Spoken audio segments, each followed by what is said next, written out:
the topic that we chose for our presentation was invading people's personal space. And with that comes our research question, which includes how would people react to their personal space being invaded? So, our hypothesis for this research question was that people would either walk away from us, they either ignore us completely, or they would try to address the situation they were in. And with that came our independent variable. So throughout this whole experiment, we tried to not to switch things up. So whenever we were approaching people or groups of people, we'd always sit down in front of them.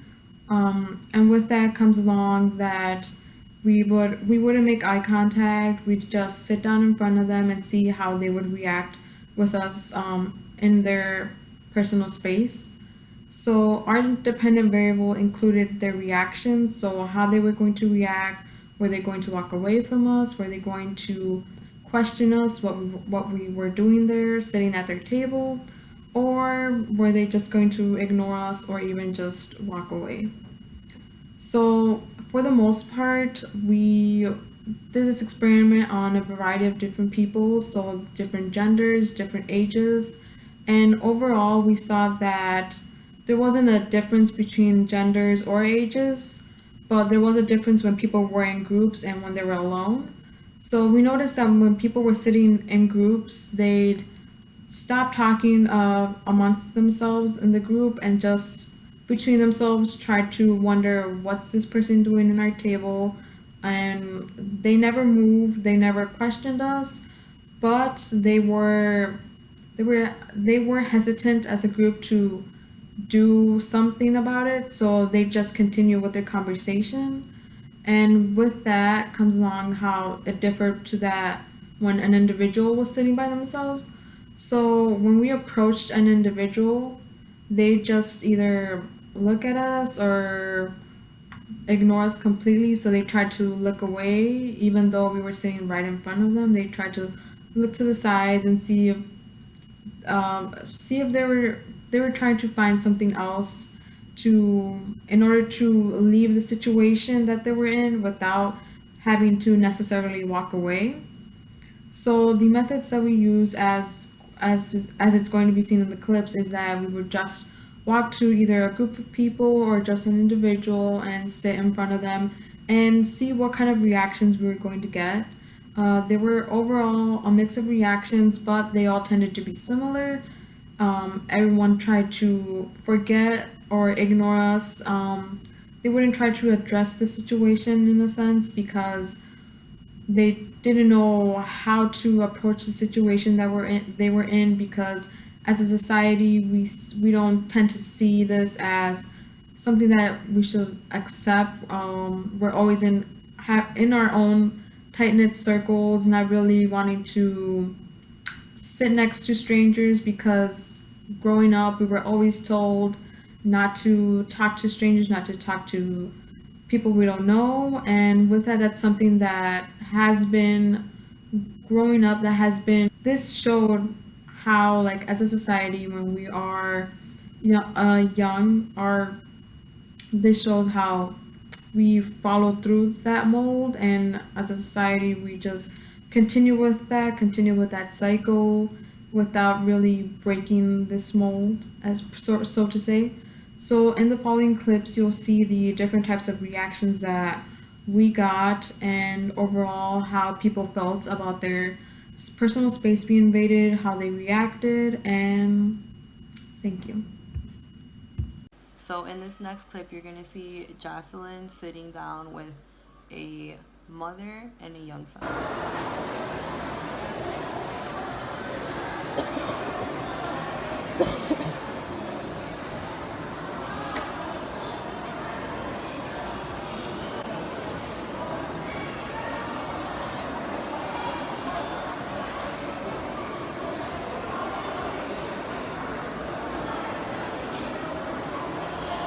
In this next clip, you're going to see me sitting down with an older man.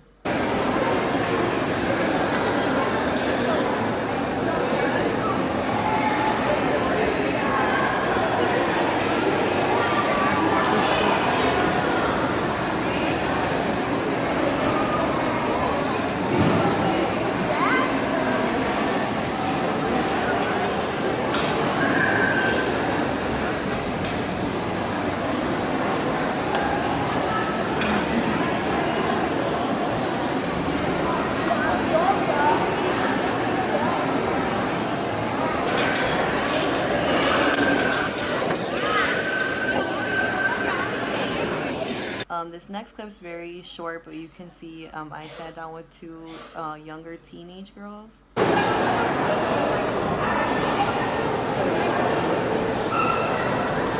And then in this last clip, you can see Jocelyn where she sits down with a group of three older ladies, and she'll talk about this more at the end of the video about her experience sitting down with them.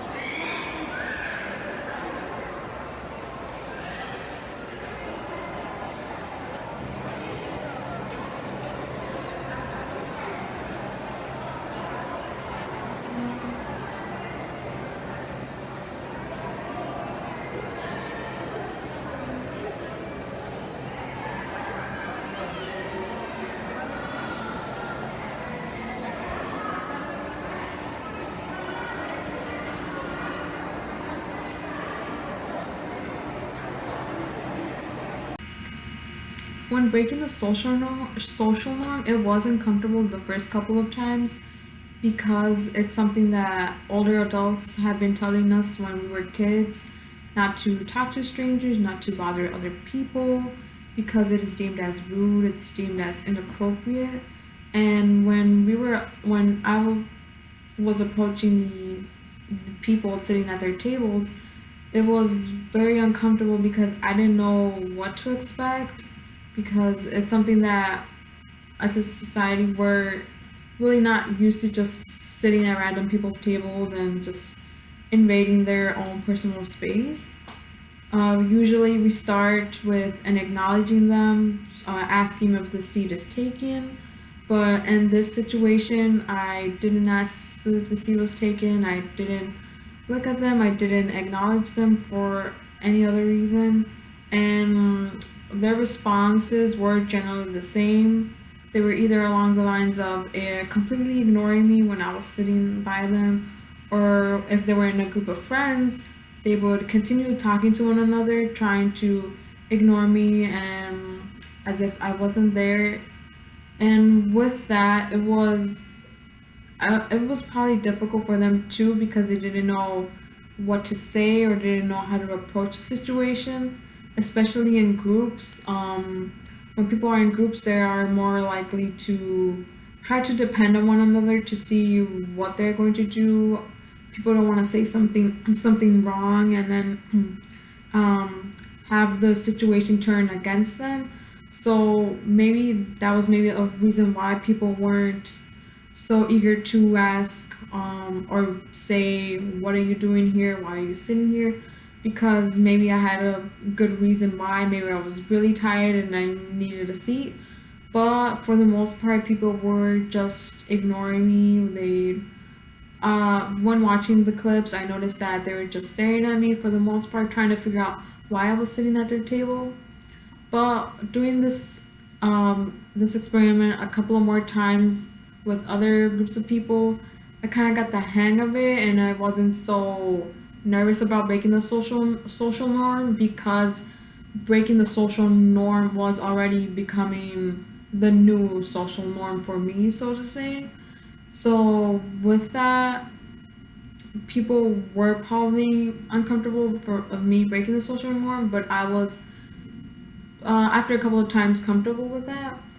And there was one particular situation where there was a group of people, they were older adults, and after sitting there for a couple of seconds, a minute or two, they asked what I was doing there, if I needed help, and we kind of just I tried to make keep the conversation going by saying that I was waiting for a friend to meet up, that I was just sitting there, really just minding my own business, waiting for a friend. And because they saw that there were a lot more seats available, there were a lot more empty seats available, they kind of asked like, oh, they kind of tried to joke around that I didn't want to sit alone, that I wanted to be with a group of people. And really in that situation, kind of figured out that when people aren't in uncomfortable situations or situations that are not quote unquote quote normal, then they are try to make it less serious, make it more funny, or try to understand what's going on without explicitly asking what are you doing at my table.